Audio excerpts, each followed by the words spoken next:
Okay. Well, good morning, Michelle. Good And morning. although I guess it's actually afternoon, isn't it? Yes, So, it is.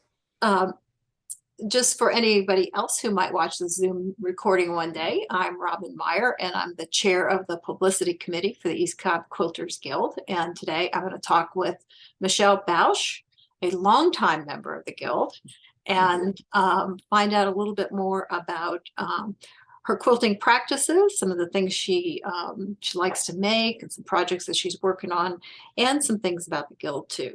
So, Michele, why don't you just start by telling us a little bit about how you came to quilting, where both along the quilting trail and the geographical trail, because I think I know that you're from Louisiana, right? I grew up in New Orleans. Yes, I'm originally from Norfolk, Virginia, Okay. but my, my dad retired from the military. He was from New Orleans. We moved back there when I was about 7. Um, I came to quilting through my grandmother, who didn't quilt that I know of. She was a seamstress, a great seamstress. She earned a living, I understand, when my mother was small, and after my grandfather died, my mother's 2 older brothers were essentially adults, as a seamstress in Mobile, and she made Mardi Gras ball gowns. Ah, So yes, the lady could sew. She made all my clothes as a child. She lived with my dad and I. Um, in fact, I still have a box of 2 dolls and doll clothes she made for me when I was about 10. wow. But the reason I came to it through her is when she died, there were some quilt tops in her things, which I suspect one of her sisters made, because I never knew Granny to quilt and I lived with her. Um, I inherited one of them. My brother got one, and my sister got the what we call the little Dutch girl with Sunbonnet Sue. Was already quilted quilt. We never questioned where it came from. We always just used it growing up. And this was Granny died when I was about 24, and that was a long time ago, 1969. I knew nothing about quilting, so I had this quilt top, and it was what we know as a 30s butterfly applique quilt. Mhm. Beautiful. Sometime in the 70s, I said I got to learn to quilt. So I learned enough that I hand quilted that. Uh, and so that was my introduction to quilting. Literally, I took a few classes at a continuing education, adult education at the playground or something in when we still lived in New Orleans. And that was about the sum total of my knowledge. And then when my brother, well, after we moved up here in 91, I was doing some quilting in New Orleans, not a lot, but some. I found out about East Cobb. Well, I was working at the time, and I live essentially around the corner from Tiny Stitches. Um, I was over there, and there was a notice that they were starting an evening group, and that's when I came to the Guild. So I'm thinking it was probably in 92, Okay. and that's how I came to the Guild. Miss Katie, no, you don't need to photobomb. Sorry about that. That was Katie. So nearly 30 years. Yeah, actually over 30 30 years now. years, right? It was probably 92, maybe 93. Whenever the night group started, that was when I joined. Okay. Okay. And I know it was shortly. I was working full time after we came here, so it was in that range. And I've been secretary, I've been vice president, I've been president 1 year. And I'm proud to say the year I was president, there were enough of us who had email that we quit having to send out postcards for executive committee and meetings. Wow. That's how long ago it was. There was enough of us that actually had emails. That's great. That's great. And that was 99. So what kind of quilts do you like to make, and has it changed over time? I like traditional quilts and I like scrappy quilts, and I don't think that has changed much. I mean, occasionally I'll go out and make one where I buy specific fabric for this, that, or the other. But mostly I make it, and that's because I'm making a quilt for a specific purpose, a wedding gift or something. But for the most part, I make scrappy, very traditional style quilts. Very little applique because I don't have the patience for hand applique. And I'm not particularly good at machine applique. In fact, I'm pretty poor with it. So mostly it's pieced. I quilt on my own. Occasionally I hand quilt one. Mostly I machine quilt. Not on a long arm. I quilt on my Bernina sitting here. And I know that you have an affinity for vintage quilt tops and vintage quilts. Yes, I do. I have. It's more like a weakness for them. I have a lot of them. I have quilted some of them, hand quilted a few of them. I did hand quilt the ones that belonged to my grandmother. In fact, when my brother, who worked for Nike, was being transferred to Singapore to do their computer work for something over there, I don't know what, I told him, I said, please, Steve, don't put that quilt top in storage. It's a grandmother's flower garden. I said, I will quilt it for you. I think he knew that because it landed on my doorstep awfully soon, and he lived in Portland, Oregon, and I was in Atlanta. I quilted it. I put it in our show, and I sent it back to him. I did give it back to him. And a few years later, he and his wife were getting a divorce, and heaven help me. When he told me, did I say, oh, Steve, I'm sorry? No, I said, Steve, you did get the quilt, didn't you? His answer was, yes, Michelle, I got the quilt. Okay, you know where my priorities lie. Right, right. Well, we all need priorities. That's a good thing. That's a good thing. And I have quite a few antique quilts, mostly elderly, not so much, as you say, antique, fancy. Nothing in the lines of a Baltimore album or anything. Most of them are pretty utilitarian. I have some that I've bought blocks and made quilts out of, which I absolutely adore doing, finding a set of old blocks and putting them together in a quilt. Occasionally having to make a few more blocks to make whatever design I want, to make it work out. But that's pretty much what I like to do. I like Bonnie Hunter's. I love Bonnie Hunter's quilts because I can use up all my little scraps. And they take a lot of little scraps. It's great. Some people will do them in just one piece of the same color throughout, which would bore me to tears. But I love being able to use, hey, I've got a piece here. I can get two little pieces out. Great, that'll work. Suits me. Right, right. So do you, when you're doing something that has so many little pieces like a Bonnie Hunter quilt, does the variety of materials keep you interested in making? Yes. Because you have to make so many little pieces and so many parts and so many blocks. Yeah, I would get bored to tears making a quilt with I love red and white quilts, don't get me wrong. I think some of the old red and white quilts are gorgeous. Making them out of just two fabrics would have bored me out of my skull. I do have a red and white quilt that I laughingly call Big Red. That is a red and white quilt, or red and light neutral quilt, but it's probably got 100 different reds in it, anything from whatever scraps I had. Right. And the same with the light colors. And I love it. Well, go ahead. No, you go ahead. Like I said, I would just be bored doing one fabric. There's too many fabrics out there. It's too much fun. I hear you on that. I know that you've had quite a few, there have been quite a few meetings where you have been in line for show and tell, and you've had a quilt that you have made for a police officer. Yes. So tell us about how you got started in this and what the scope of this is. And okay. Just tell us all about it. It's interesting. Well, at first, first thing, my son is an Atlanta police officer. He is now in K9 unit. I also have a grandson who is a Cobb County police officer. But I don't know, 4 or 5 years ago, my son, who was with Atlanta, he had asked me to make a quilt for one of his buddies who was injured. Could you make him a quilt? Sure, no problem. And after that, Matt told me about a group called Quilts for Cops, which is a national group.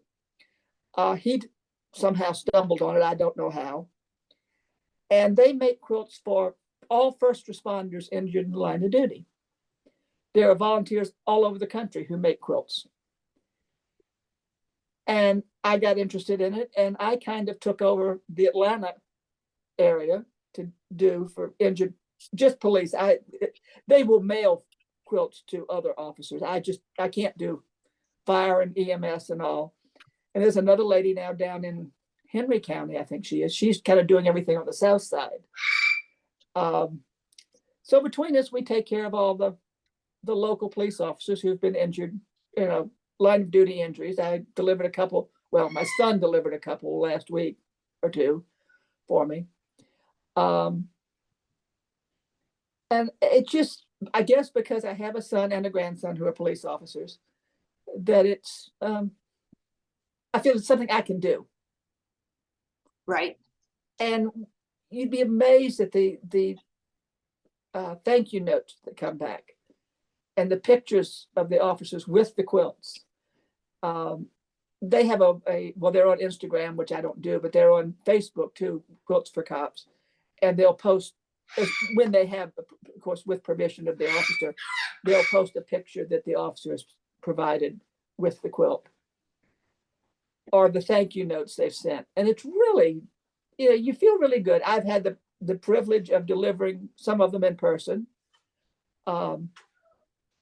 And some my son has delivered, or he has given to a sergeant who gets them to the other guy, that type of thing. Right. But the ones I've delivered in person have been it's been amazing. I've delivered them in Noonan, I've delivered them in Douglas County, I've delivered them in Cobb, and of course in Atlanta. I'll never forget one officer. He's a immigrant from Vietnam, little tiny. I don't know how he even got through the academy. He makes me look really tall.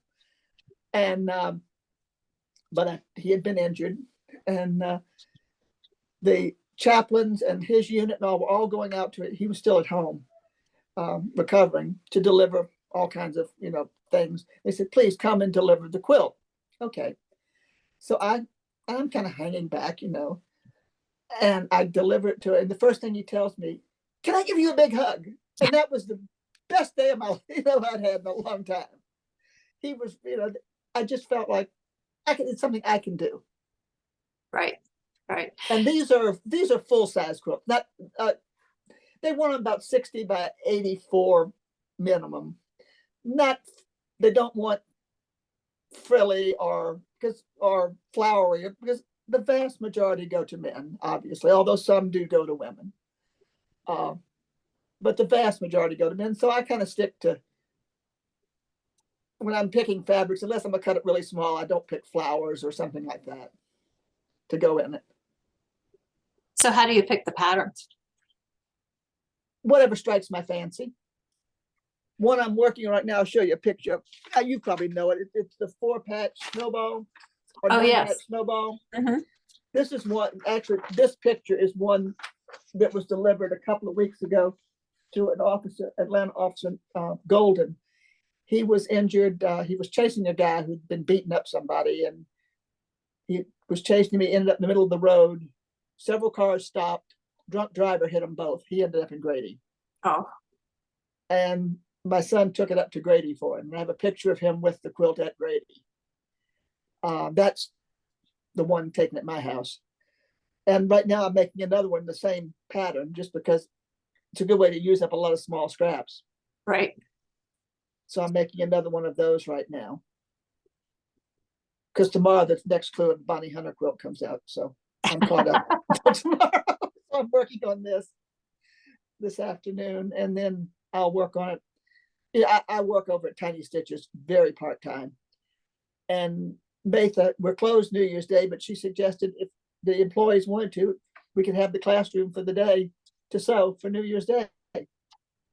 So that's what a whole bunch of us are going to do, is going to spend the day over at Tiny Stitches in the classroom sewing. Sounds like a good plan to me. Any sounds day like a sewing plan is to a me. good day. Yes. Yeah. So I'll probably be working on this one over there that day. So does Quilts for Cops need more quilts? Need more people making quilts? Always they need quilts. They have a website, quiltsforcops.com, I believe it is. I don't think it's .org. I think it's .com. And they're always happy to accept tops, finished quilts, whatever, like that you want to. In fact, Kathy West, who works with me at Tiny, I don't know if you know her or not, I do. at Tiny Stitches, she Right. gave me two gorgeous, she's a great quilter. She gave me two gorgeous tops she had made when she was working at Little Quilts. They were shop samples, but they were not her style. She made them for the shop. She gave them to me earlier this year, and both of them have gone to officers. I quilted them and gave them out to officers. Great. That sounds wonderful. So, I mean, they're always willing to take tops, whatever, that are within, and they're not like Quilts of Valor. They don't have to be absolutely this exact size, or, as long as they're big enough for an average sized man to use it as a quilt. Right. So they're not as stringent. And they don't want particularly red, white, and blue, because they don't want them confused with Quilts of Valor. Right. Well, that makes sense. So, how many, do you have a sense of how many quilts you've donated to Quilts for Cops? How many you've made and donated? Last year I did 15. I delivered 15. Wow. That I had made. This year I'm close to that this year. Wow. Maybe not quite as many, but yes, I'm close to that this year. So those are two of them, like I said, were Kathy West tops that she gave me and I quilted. So pieced and quilted by you. Pieced and quilted. All right. Yes. All right. And I do some stuff for our guild community service as well. Pillowcases and whatnot. And I've done some small quilts and some other quilts for them. Hey, I'm essentially retired. I've got a nice sewing room. I might as well enjoy it. That seems like a plan to me. Yeah. So is there a type of quilting that if you had a style of quilt, or a type of quilting that if you could wiggle your nose and give yourself new skills and talents you wish you could make? Oh, I would adore to make a Baltimore album. I don't have the patience for it. Probably at the time with my age. No, I would adore to make a Baltimore album. I think they are absolutely gorgeous. I admire them. I love the work in them. But it is no earthly way I'm even going to make, even look in that direction. Yeah. Because I know it would frustrate the time. The hand applique would frustrate the heck out of me. I've always found it interesting that people seem to think that we quilters are very patient people, and yeah. I try to squash that idea, because I'm not at all patient. If I didn't get some gratification from sewing two pieces of fabric together and opening it up and looking at it, I'd never go on to the next one. No, I'm with you. I am not patient. That's why I don't do hand. I do some handwork when I'm watching TV, or when we go on a cruise or something. I'll take a handwork project with me, like a grandmother's flower garden or something like that.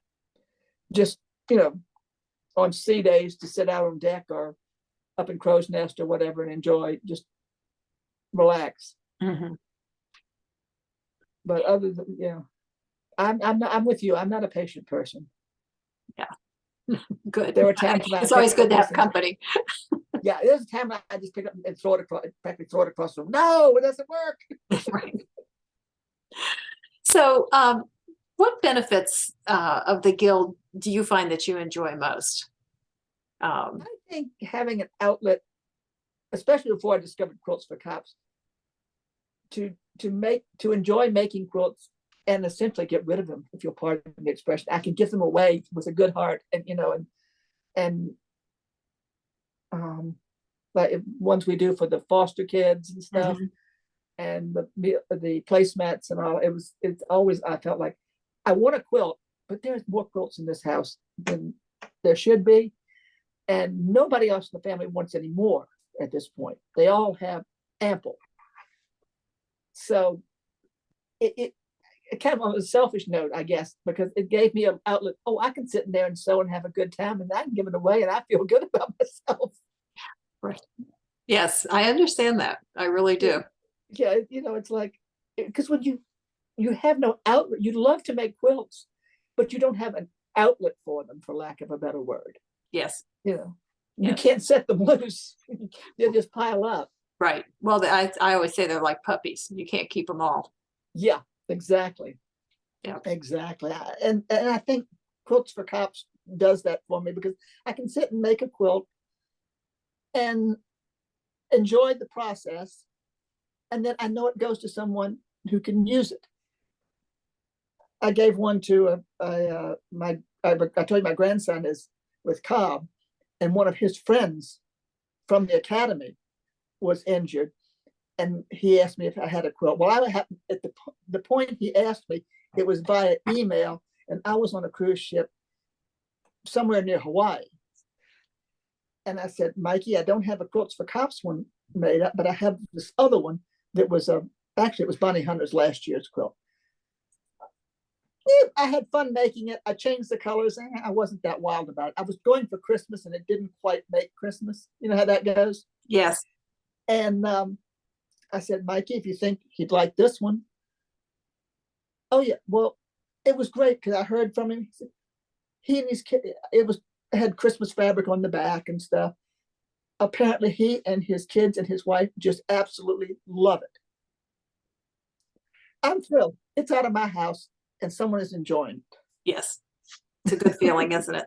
Yes, it is. And I don't have to look at it anymore. Well, what's your advice? What's your advice for new quilters? Have fun. Don't get bogged down. Okay, so you have to sliver trim those blocks. You cut them, they're a little too big, or your block, you pieced it, and you got to, don't sweat the small stuff. That just makes you crazy, to me. Yeah, I sliver trim a lot of stuff. If you kind of fudge it a little bit, okay. Don't, if you're making a quilt to enjoy it, and not because you hope to win for best in show at the quilt show, don't sweat the small stuff. Good advice, I think. Does that sound like I'm lazy? Because I probably am where quilting's concerned. Well, at times. Not to me, because I think if you sweat the small stuff, well, I think for some people sweating the small stuff is natural. Yeah. But if it's not, then just don't let the quilt police make you crazy. That's exactly. Don't let the quilt police make you nuts, because there's some who will. There's some who will make every effort to make you crazy. What's the best way for new members in the guild to feel at home, do you think? To feel at home. Come to the meetings, definitely. Try to meet people maybe who live either reasonably close to you, so you can get together maybe as with a B, or who have the same interest as you do, as far as within quilting, whether you like traditional or modern, or you like handwork, or you like, you're like me, you're too lazy to do handwork. Find common ground with somebody to talk to, I think is a good way to feel. And advice to the older members, talk to the new members. Yeah. Oh, I think we have over 325 members now. So I think there's nobody in the guild who knows everybody. Oh no, I look around and say, did I ever see you before? But I think that's great. I think it's great we have new people and new opportunities for all of us to have new friends. We have to. We have to have new members. Those of us who've been around a while are not going to be here forever. You got to have new members to keep the guild going. Yeah. Well, I think the community service that the guild does is great. I would love to see is a survey or something go out. Like I do Quilts for Cops. I know there are members of the guild who do quilts and other quilted items for all kinds of different groups outside of the guild community service. I think it'd be fascinating to know to see the different groups that the guild members support. Mm-hmm. I mean, I give quilts to different groups, fundraise. I've given to Good Muse Cat Shelter. I've given them one almost every year now for several years for their fundraiser. I just did one for, well, it's another police group. It's the Georgia Police Canine Foundation for their fundraiser. And I think it would be really interesting to see all the different groups. At one time, I know there were some people who were making quilts for an orphanage in Ecuador, as I remember. Wow, that is a good idea. We'll have to chase that stuff down. I think it'd just be interesting. Right. Right. Because I know there's 320 members. There's probably 300 different groups that they support in various ways. Mm-hmm. You're probably right. You're probably right. Well, Michele, this has been great. I appreciate so much you sharing your time and your thoughts with us and your stories about quilting. I was very surprised when you asked me to do it. Well, you shouldn't have been. You shouldn't have been. This has all been great. This has all been great. I appreciate it. You take care and have a Merry Christmas. You too. You too, and Joe and all your family. Yeah, we're working on it. Hopefully we're going to get up to our son lives in Waleska. And he's supposedly Christmas Day at their house, assuming the weather lets us get up there and the roads aren't slick. Right. That might be a trick. So well, supposedly the moisture that's supposed to come through late today should be dry, not enough to cause a problem. We shall keep fingers crossed and hope. Okay. Me too. And you be safe too. Okay. Thank you so much. Okay, you take care. See you in January. Right. Bye-bye. Bye-bye.